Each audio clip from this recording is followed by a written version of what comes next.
नमस्कार, मैं हूं निलोफर अंसारी और आप देख रहे हैं वैष्णव न्यूज अपडेट। आइए रुक करते हैं आज की बड़ी खबर की ओर। उत्तर प्रदेश आम महोत्सव 2025 के आज के इस उद्घाटन कार्यक्रम में मंच पर उपस्थित प्रदेश सरकार में मंत्रिमंडल के मेरे वरिष्ठ सहयोगी कृषि मंत्री श्री सूर्य प्रताप शाही जी, उद्यान मंत्री श्री दिनेश प्रताप सिंह जी, कृषि राज्य मंत्री सरदार बलदेव सिंह ओलख जी, समाज कल्याण के राज्य मंत्री श्री संजीव गौड़ जी, प्रदेश के मुख्य सचिव श्री मनोज कुमार सिंह जी, कृषि उत्पादन आयुक्त श्री दीपक कुमार जी, अपर मुख्य सचिव उद्यान श्री बीएल मीना जी, उद्यान विभाग के सभी अधिकारीगण, माननीय विधान परिषद सदस्य श्रीमती रमा निरंजन जी, अन्य माननीय जनप्रतिनिधिगण, भारी संख्या में यहां पर उपस्थित हमारे सभी सम्मानित बागवान अन्नदाता किसान बंधुओं,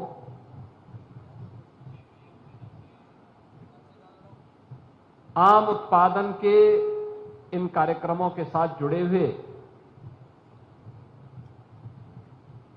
वे सभी स्टेक होल्डर्स, जो कोई एक्सपोर्ट से जुड़ा हुआ है, कोई मार्केटिंग के साथ जुड़ा हुआ है, कोई इसका साइंटिस्ट है, कोई उत्पादन कर रहा है, ऐसे सभी उपस्थित बहनों और भाइयों, मैं सबसे पहले आम महोत्सव 2025 कि आप सभी प्रदेश भर से और देश के अलग अलग राज्यों से आए हुए सभी बागवानों का हृदय से स्वागत करता हूं। आम महोत्सव के लिए उद्यान विभाग को हृदय से बधाई देता हूं और इसकी पूरी सफलता के प्रति अपनी शुभकामनाएं भी देता हूं।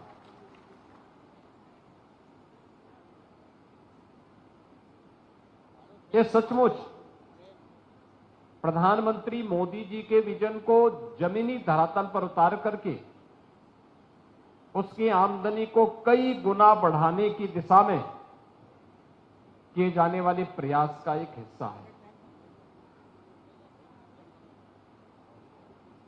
और केवल आम के उत्पादन, उसके लिए बाजार की व्यवस्था, उसको एक्सपोर्ट करने की व्यवस्था के साथ ही नहीं जुड़ा है, बल्कि अन्नदाता किसान के मन में खेती के बारे में, औद्यानिक फसलों के बारे में, तकनीक के बारे में एक विश्वास पैदा करने का भी यह आम महोत्सव एक माध्यम बनने जा रहा है। मुझे प्रसन्नता है कि पिछले 4 वर्ष में डबल इंजन की सरकार ने एक्सपोर्ट को बढ़ावा देकर के कई गुना लाभ हमारे औद्यानिक किसानों को प्राप्त हो सके, बागवानों को प्राप्त हो सके, इसके लिए 4 पैक हाउस भी बनाए गए हैं। ये पैक हाउस प्रदेश की राजधानी लखनऊ में तो है ही, यहां के साथ साथ अमरोहा में, सहारनपुर में और वाराणसी में भी ये सफलतापूर्वक कार्य कर रहा है। इसके माध्यम से हम औद्यानिक फसलों के साथ जुड़े हुए जो बागवान हैं उनको इस बात का प्रशिक्षण देते हैं कि एक्सपोर्ट के लिए वैरायटी की क्वालिटी क्या होनी चाहिए, किस देश में किस प्रकार का एक्सपोर्ट होना है और उसके लिए किस किस प्रक्रिया के साथ उसे गुजरना है। और उसके अनुरूप पहले दिन से तैयारी होती है। मैं अभिनंदन करूंगा कि मौसम की विपरीत परिस्थितियों के बावजूद, क्लाइमेट चेंज की चुनौतियों से, ग्लोबल वार्मिंग की चुनौतियों से जूझती हुई दुनिया में हमारे अन्नदाता किसानों के द्वारा अपने खून और पसीने की कमाई से तकनीक का उपयोग करते हुए जो बेहतरीन प्रदर्शन किया जा रहा है, आज उसका परिणाम हम सबके सामने देखने को मिल रहा है। और उसी का परिणाम है कि मैं अभी मंच पर प्रदेश भर से आए हुए बागवानों को भी सम्मानित कर रहा था और साथ साथ एग्जीबिशन के माध्यम से भी मैंने उनके परिश्रम को देखा है। यहां से अभी हम लोगों ने 2 देशों के लिए आम का एक्सपोर्ट करने के लिए कार्गो के माध्यम से, एयर कार्गो के माध्यम से सुविधा किसानों को प्राप्त हो सके, इसके लिए सरकार भी उन्हें सब्सिडी देती है और दुनिया के मार्केट में पहुंच करके उन्हें ऊंचा दाम इसका मिलता है, अच्छा दाम मिलता है। इसको भी रवाना करके मैंने अपने किसानों के परिश्रम को नजदीक से देखा है। मैं सचमुच उन सभी किसानों का, बागवानों का हृदय से अभिनंदन करता हूं जिन्होंने विकास की इस प्रक्रिया के साथ जुड़ करके विकसित भारत की संकल्पना में वे अपना योगदान दे रहे हैं। क्योंकि हमारा ये मानना, हमारे पास जो संभावना होगी सबसे पहले हमें उसमें प्रयास करना होगा। और उत्तर प्रदेश जैसे राज्य में, जिस राज्य में एक समय 25 से 30% जीडीपी में कृषि और औद्यानिक फसलों का योगदान होता था, तो अगर एक किसान, ये बागवान खुशहाल होगा, उसका लाभ प्रदेश की विकास की दर को भी प्राप्त होगा, देश के विकास की दर पर भी उसका असर पड़ेगा और विकसित भारत की संकल्पना को आगे बढ़ाने में भी वह योगदान दे पाएगा। और आज उस दिशा में किए जाने वाले प्रयास को जब मैं देखता हूं तो मुझे बहुत अच्छा लगता है। इसमें जो प्रयास किए गए हैं उसके परिणाम आज सामने आ रहे हैं। हर बार हम देखते हैं कुछ एक नई बात को लेकर के जब कार्य करते हैं तो उसके परिणाम भी देखने को मिलते हैं। अभी पिछले दिनों मुझे जो भारत सरकार ने विकसित कृषि संकल्प अभियान के कार्यक्रम के दौरान राज्य के अलग अलग जनपदों में जाने का अवसर प्राप्त हुआ था। मैं देखता था, इस बात ये हमारी चिंता का विषय होता था कि पश्चिमी उत्तर प्रदेश आधुनिक तकनीक का उपयोग करते हुए कृषि को आधुनिक तरीके से संपन्न करने में अपना योगदान दे रहा है, उससे मुनाफा कमा रहा है। लेकिन मध्य यूपी और पूर्वी उत्तर प्रदेश और बुंदेलखंड में वो सुविधा नहीं थी। बुंदेलखंड की अपनी परिस्थिति थी, उनके पास जल की कमी थी। लेकिन आज अर्जुन सहायक परियोजना जैसी परियोजनाओं के पूरा होने के कारण आज जल की समस्या की बहुत बड़ी समस्या का वहां समाधान हुआ है। बाण सागर परियोजना के माध्यम से बिंद क्षेत्र में जल की समस्या का समाधान हुआ है। सरयू नहर परियोजना के माध्यम से हम लोगों ने पूर्वी उत्तर प्रदेश की किसानों की समस्या का समाधान किया है। और जब हम लोग इन क्षेत्रों में कार्य कर रहे हैं तो मुझे देख के प्रसन्नता हुई कि जिस क्षेत्र में कभी एक फसल होती थी वहां पे 2 फसल, जहां 2 फसल अन्नदाता किसान लेता था, आज वहां पर 3-3 फसल ले रहा है। अभी मुझे कुछ जनपदों का दौरा करने का अवसर प्राप्त हुआ था। मैं लखनऊ से चला था, कृषि मंत्री मेरे साथ में थे। हम लोग हरदोई गए, हम लोगों ने कानपुर का दौरा किया।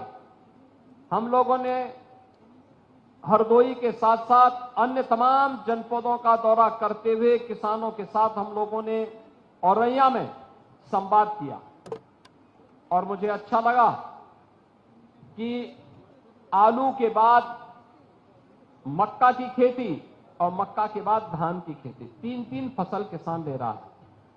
अकेले मक्का की खेती में 1 एकड़ में 1 लाख रुपए का नेट प्रॉफिट कमा रहा है हमारा अन्नदाता किसान। यानी ये चीजें दिखाती हैं कि उसने अब आधुनिक तरीके से खेती करना प्रारंभ किया, उसका परिणाम हमारे सामने आता हुआ दिखाई दे रहा है। ऐसे ही गन्ने में नई तकनीक उसके सामने आई है, बीज आया है।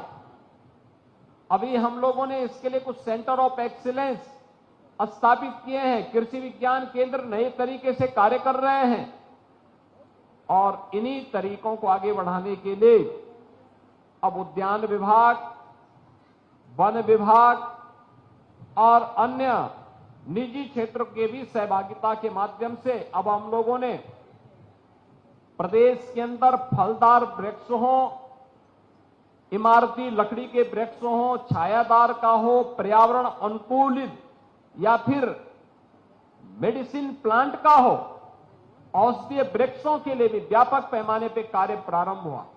मुझे याद है 2017 को जब हम लोगों ने वृक्षारोपण के महाअभियान के कार्यक्रम को आगे बढ़ाया था, प्रदेश में मुझे 5 करोड़ पौध नहीं प्राप्त हो पाई थी। और इस बार जब एक पेड़ मां के नाम के महाअभियान के साथ एक विराट वृक्षारोपण कार्यक्रम के साथ हम जुड़ने वाले हैं, 9 जुलाई को हमारे पास 50 करोड़ पौधा इस समय प्लांटेशन के लिए तैयार खड़ी है। ये वही प्रदेश है जहां 5 करोड़ नहीं मिलता था, आज 50 करोड़ से अधिक पौध हमारे पास मौजूद है। ये उत्तर प्रदेश की नई प्रगति दिखाती है, कैसा जंप 5 करोड़ से 50 करोड़ तक हम पहुंचे हैं। अनेक ऐसे कार्य किए जा रहे हैं जिसका लाभ प्राप्त होगा।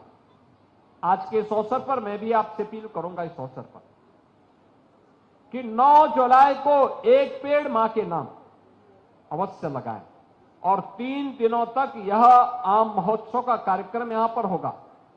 अलग अलग कार्यक्रम होंगे, इसमें यहां पर तमाम प्रकार के संगोष्ठियां भी होंगी, तमाम प्रकार के यहां पर बायर और सेलर की आपसी मीट भी होंगी। कृषि वैज्ञानिकों के द्वारा, प्रगतिशील किसानों के द्वारा अपने अनुभव का लाभ भी दिया जाएगा। अगर हम थोड़ा भी उसके साथ जुड़ेंगे तो उसका लाभ हमारा बागवान लेने में सफल होगा, हमारा अन्नदाता किसान लेने में सफल होगा। और याद करना, कई गुना अगर हमें खेती से आमदनी करनी है तो उसमें औद्यानिक फसल एक बड़ी भूमिका का निर्वहन कर सकता है। वैल्यू एडिशन के लिए फूड प्रोसेसिंग के साथ हमें जुड़ना पड़ेगा। आज ऐसे अनेक इस क्षेत्र में आने वाले जो इकाइयां हैं वे स्थापित हो रही हैं प्रदेश में, और मेरा विश्वास है इसके माध्यम से हम अपने अन्नदाता किसानों की आमदनी को कई गुना बढ़ाने में सफलता हमें प्राप्त होगी। इसके लिए हमें अभी से तैयारी करनी होगी। कौन सी फसल हो सकती है जो बागवान के साथ साथ, आम की फसल के साथ साथ हम उसके साथ उस खेती को भी आगे बढ़ा सकते हैं। कौन सी ऐसी फसल हो सकती है, इसको लेकर के हमें अभी से कार्य करना होगा, अभी से तैयारी करनी होगी। अतिरिक्त आमदनी कमाने का एक माध्यम हो सकता है, अदरक की खेती हो सकती है, हल्दी की खेती हो सकती है, और भी अन्य तरीके हम इसके माध्यम से अपना सकते हैं। मुझे पूरा विश्वास है कि हमारा अन्नदाता किसान और बागवान इसके लिए अपने आप को तैयार करेगा।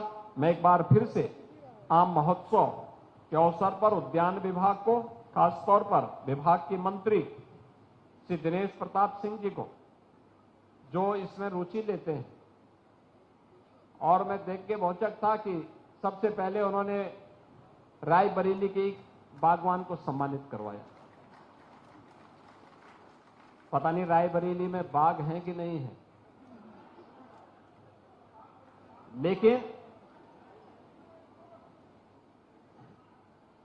लेकिन यहां पे लखनऊ के साथ साथ जो अनेक वैरायटी उत्तर प्रदेश में हो रही है, वाराणसी का लंगड़ा, गोरखपुर का गौरजीत, बस्ती का अम्रपाली, लखनऊ की दशहरी, आपका मेरठ और बागपत का रटोल, अमरोहा, सहारनपुर में पैदा होने वाली जो तमाम प्रकार की नई वैरायटी है, और मुझे देख के आश्चर्य कर रहा था, 2.5 किलो की, 3-3 किलो की आम, देख के आश्चर्य हो रहा था। आम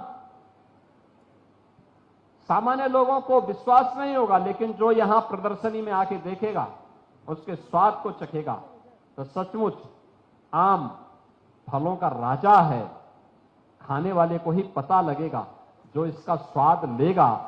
और मुझे उसी कार्यक्रम के लिए लखनऊ वासियों को यहां आना चाहिए, देखना चाहिए, प्रदेश भर के लोगों को आना चाहिए। और मैं तो ये कहूंगा, जहां आम उत्पादन के क्षेत्र हैं, कम से कम कमिश्नरी स्तर पर ही 2-2 दिन का ही हो सके, लेकिन एक महोत्सव का कार्यक्रम वहां पर भी होना चाहिए। लोकल स्तर पर आम किसान आकर के अपनी प्रदर्शनी कर सके, उन्हें हम सब्सिडी दें आने जाने के लिए, वहां पर उनके रहने की व्यवस्था करें, ये चीजें। और फिर वहां पर बायर सेलर का हमें मीट करवाना चाहिए, वैज्ञानिकों की गोष्ठी करवानी चाहिए, प्रगतिशील किसानों के अनुभवों का लाभ वहां पे देना चाहिए। क्या कुछ किया जाना है, इसके बारे में बताई जाने की आवश्यकता है।